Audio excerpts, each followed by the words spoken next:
rashe një mekanizëm i cili mund ta zhbllokon të situatën në rastet e tilla.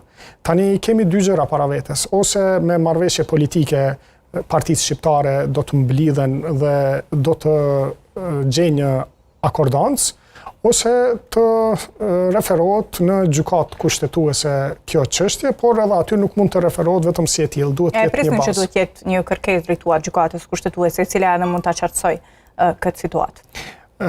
Unë do të preferoja të kishim një marrëveshje politike, po nëse ajo bëhet e pamundur, atëherë rruga e vetme është gjykata kushtetuese. Mirë po tani edhe në gjykatën kushtetuese çfarë mund të ndodhë? Gjykata kushtetuese a ka tagër që të nxjerrë afate ose të konstatoj se duhet të shpërndahet kuvendi nëse nuk konstituohet brenda 30 ditësh. Nëse këtë e thot gjykata, atëherë del përtej gjermës së kushtetutës dhe shndrohet në një legjislator pozitiv, pra fillon e krijon normë kushtetuese, gjë që nuk përkon as me vullnetin demokratik dhe as me detyrën e gjykatës kushtetuese sipas kushtetutës dhe ligjit për gjykatën kushtetuese.